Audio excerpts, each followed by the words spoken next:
A Queda da Casa de Usher, de Edgar Allan Poe. Durante todo um dia pesado e mudo de outono, percorri de bicicleta todo o trecho que me levava à casa de meu antigo amigo de faculdade. Vaguei por emaranhados de casas até encontrar a grande casa de Usher, erguendo-se sombria sobre a noite. Suas paredes eram todas de tijolos à vista. Sua sacada do segundo andar, se me lembro bem, pertencia ao nobre quarto do senhor e da senhora Usher, pessoas de ícone exemplar. Algo me incomodava no vislumbre da casa dos Usher, mas o que seria? Talvez a janela solitária no alto? Meu amigo, Roderick Usher, escreveu-me uma carta pedindo para que eu viesse visitar. Pude notar em sua escrita ansiedade pela minha visita, então não hesitei. No momento em que terminei a leitura, peguei minhas coisas e vim o mais rápido possível. Suas palavras me diziam que ele estava doente. Algo parecido com um distúrbio mental o afetava e ele sentia enorme vontade de ver-me. Decidi, então, vê-lo, já que eu era o seu melhor e único amigo. Apesar de termos sido companheiros de nossa meninice, conheço pouco sobre meu amigo. Ele sempre fora muito reservado. Porém, eu conhecia sua família, muito antiga e com um quê de nobreza, perpetuando por décadas em uma geração direta, transformando aquela velha casa em a famosa casa de Usher. Saio de meu devaneio e me aproximo da casa, descendo a bicicleta e toco campainha. Logo, aparece um homem baixo vestido de smoking. Ele abre o portão para mim e apanha minha bicicleta, indicando com sua mão a porta, dizendo que poderia entrar. Ele some com minha bicicleta e eu me encaminho até a porta. Sou saudado por uma empregada. Ela pega meu casaco e o pendura em um cabide, dizendo-me para segui-la. Já na escada vejo Madame Madeleine Usher, irmã de meu amigo. Ela estava com uma aparência doentia, pálida e esquelética. Ao seu lado postava-se o médico da família, com o mesmo ar doentio de quem sucumbira à loucura de seus pacientes. Eles me cumprimentaram com um leve aceno de cabeça e logo me deixaram passar pelas escadas de madeira. Sou guiado até o maior quarto da casa, o qual pertencia ao senhor e à senhora Usher. A mulher bate na porta e logo a abre, deixando-me passar. Mais esquelético e pálido do que me lembrava, com olheiras profundas embaixo dos olhos, estava meu velho amigo Roderick, sentado na borda da cama. Seu olhar atravessava-me, como se, silenciosamente, ele implorasse por minha compaixão. Encaminho-me até ele, notando alguns instrumentos de corda pelo quarto e o cumprimento com um voraz aperto de mão. Logo, percebo uma crescente bipolaridade em seus movimentos, ora energéticos, ora pesados. Sua voz seguia no mesmo rumo. Certos momentos pude ver meu amigo de 11 anos por trás da pele envelhecida. Já em outros, eu só vi um doente encarando nada. Esta maldita doença está nos matando aos poucos, disse ele com sua voz rouca e embargada. Um por um, ela acabará colocando a família Usher na extinção. Veja, já levou papai e mamãe. Agora é questão de tempo para me levar e levar Madeleine. O peso de suas palavras cai sobre o meu coração. O senhor e a senhora Usher haviam falecido. Homem e mulher, de tamanha nobreza, agora jaziam 7 palmos abaixo da terra. O sepultamos no cemitério da cidade, junto com todos os outros que já foram. Sabe? Ele solta uma risada fria. Camille foi a primeira a enlouquecer. Usher levantou-se enquanto eu me afogava mais ainda dentro de mim. Sua irmã mais nova havia morrido. A doce Camille havia conhecido o fim primeiro. Olho para cima e ele tinha uma foto em mãos, de toda a sua família reunida. O Sr. Usher sentava-se ao lado de sua mulher. Camille estava no canto direito, atrás do pai. Madeleine postava-se de pé atrás da mãe. Roderick estava no meio das irmãs, assumindo o papel de progenitor.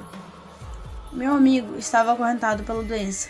Não podia sentir o aroma de flores, só poderia usar roupas de determinados tecidos, algumas comidas lhe pareciam veneno na boca e o mais fino resquício de luz lhe queimava os olhos.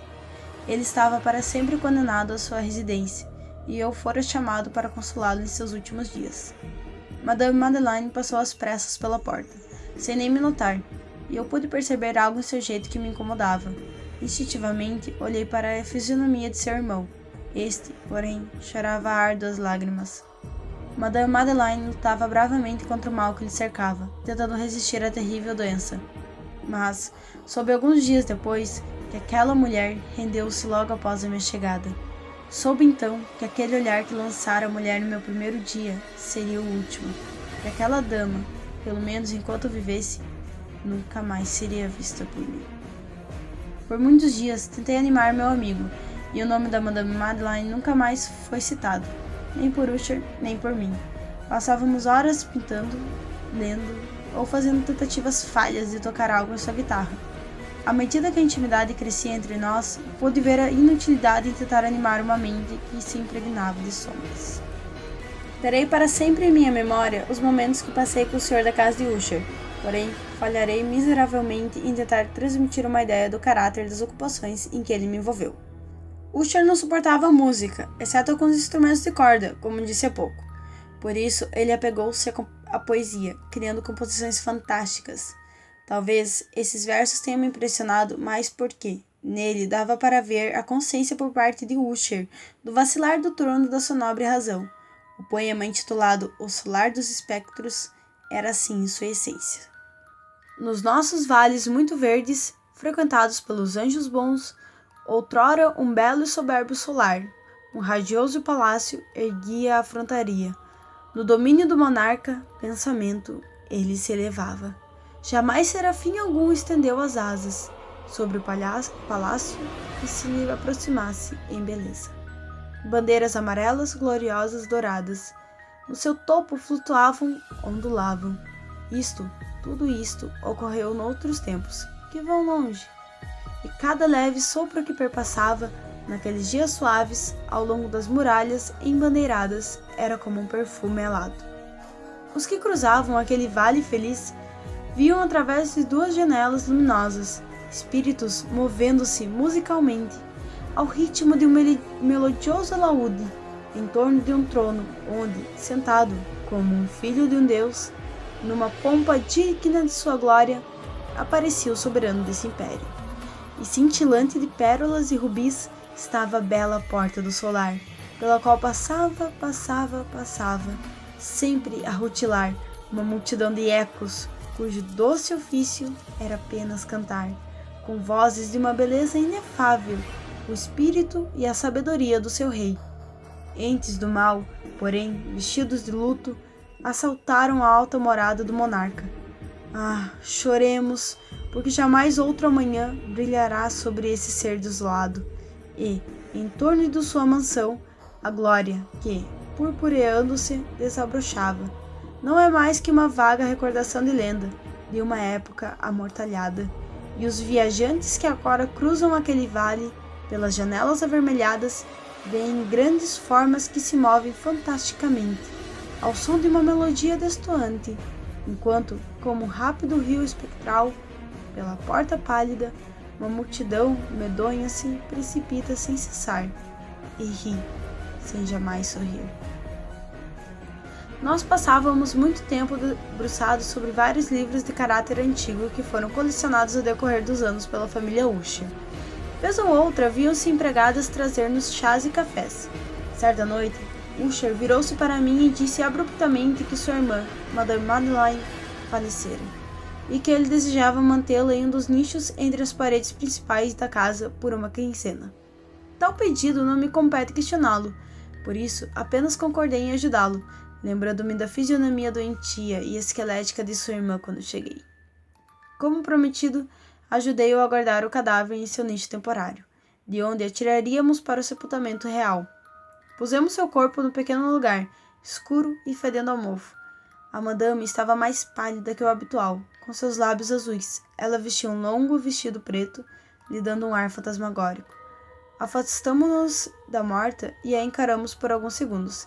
Nesse meio tempo, olhei atentamente para o seu rosto e assustei-me. Uma crescente dúvida cresceu em mim e, adivinhando minha expressão, Usher disse para mim: éramos gêmeos. Assinto tristemente, vendo, com pavor, o fim que meu amigo iria ter e que chegaria em breve. Fechamos o local e saímos nos deslocando para a parte alta da casa. Entre nós agora pairava um ar de eterna amargura. Era notável a mudança no temperamento de meu amigo. Todas as suas atividades rotineiras foram esquecidas. Agora ele vagava de sala em sala, com passos apressados e desiguais, como se não tivesse rumo. Havia dias em que ele passava horas e horas encarando nada, como se tivesse algo imensamente interessante ali. Não era de se admirar que eu estava começando a me sentir contagiado pelo seu estado mental. Sua doença começava a impregnar em minha pele e agora eu sentia certa afeição pelo médico. Suas superstições e fantasias dançavam em minha mente, começando a me fazer entrar em um colapso nervoso. Foi uma noite, 7 ou 8 dias depois do sepultamento provisório de Madame Madeleine, que provei o poder de tais impressões. O sono evitava minha cama e eu me remexia sobre o colchão sem conseguir dormir. Com pavor, comecei a escutar pequenos sons ao fundo da tempestade, sem saber ao certo de onde vinham. Levantei-me e me vesti apressadamente, sabendo que não dormiria novamente naquela noite. Ouvi uma leve batida na porta e virei-me em sua direção. No escuro estava Usher, com seu ar fantasmagórico. Depois de tanto tempo na solidão daquela noite, quase que agradeci a aparição repentina de meu amigo. « E você não viu isso? » Disse bruscamente, depois de ter olhado em torno em silêncio, durante alguns momentos. « Então você não viu isso? Olhe, venha ver. » Apressou-se em direção a uma janela e a abriu. Lá fora rugia uma tempestade com ventos fortes que alternavam-se de direção. Era uma bela visão, exceto pela ausência da lua e das estrelas. Fechei a janela, puxando meu amigo até uma cadeira. Você não deve estar contemplando isto. Venha, o vento frio não me faz bem. Lerei um de seus romances favoritos e você escutará. E assim venceremos juntos esta terrível noite. Eu chamara o velho volume favorito de Roderick mais por brincadeira do que a sério. O livro apenas era o único em meu alcance. Seu nome era Mad Trist, de Sir Lancelot Cunning. Eu chegara àquela parte muito conhecida da história em que Ethelred, o herói de Trist, tendo procurado inutilmente por meios brandos penetrar na habitação do eremita, resolve entrar à força.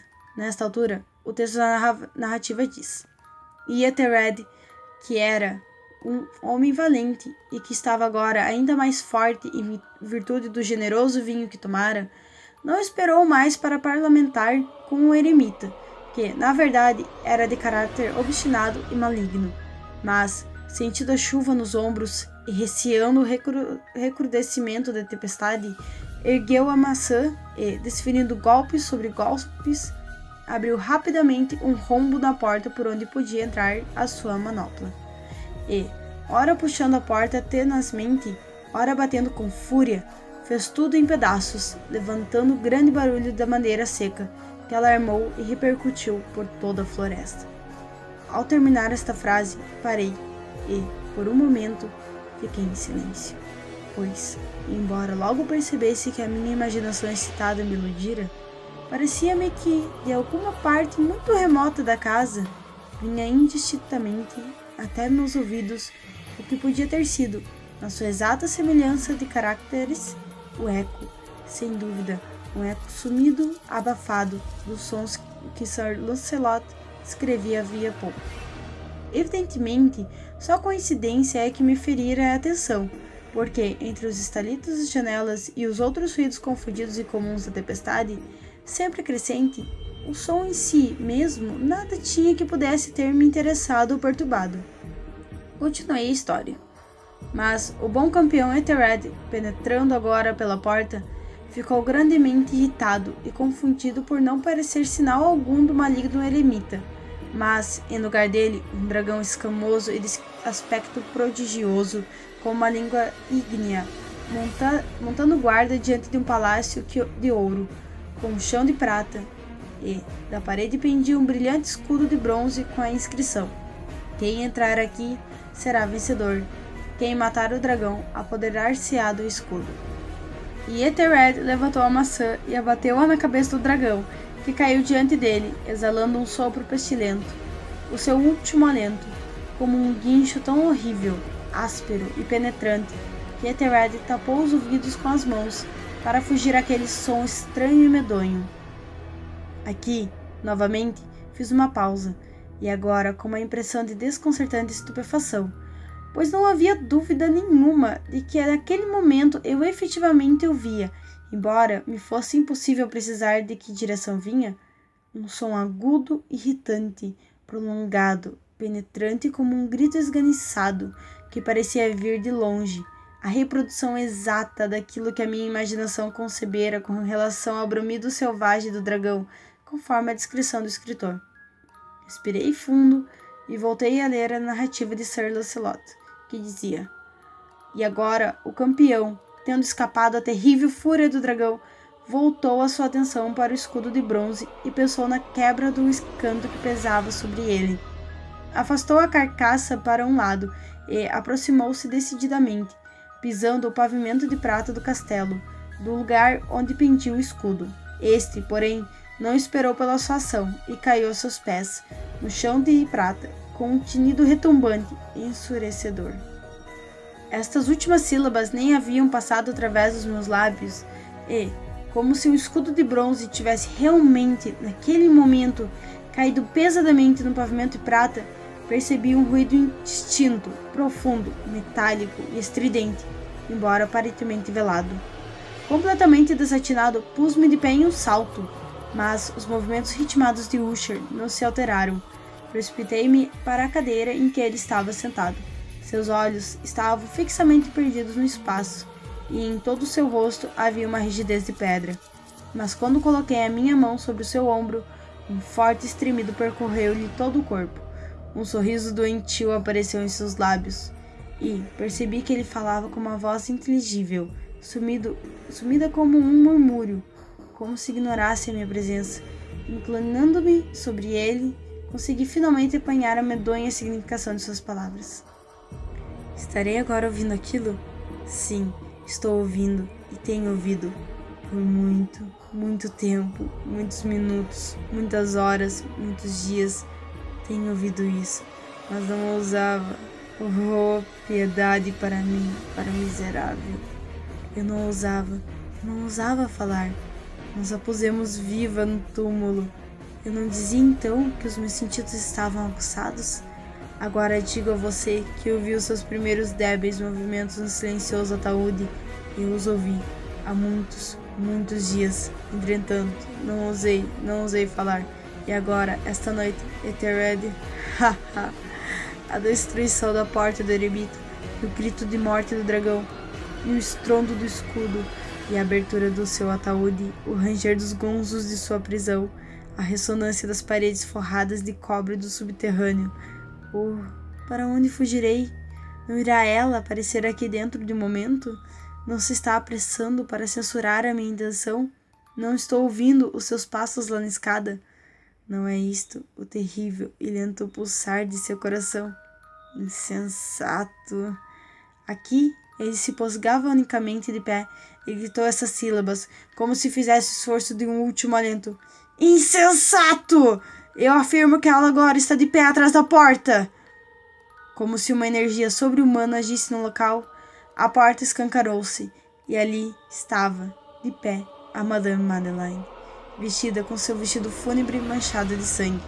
Seu corpo cadavérico estava todo machucado e ela arrastava-se como uma marionete. Com um pequeno grito lamentoso, ela caiu sobre seu irmão, e na sua violenta e agora final agonia, o que ela arrastou para o chão agora era apenas um cadáver. Horrorizado, fugi daquele quarto e daquela casa. Corri para fora do pátio, esquecendo-me completamente de meus pertences, e corri rua fora, apenas parando para vislumbrar a lua aparecendo por detrás da casa, toda avermelhada. E então, a estrutura da casa ruiu, e veio toda abaixo, dando fim à casa de Usher.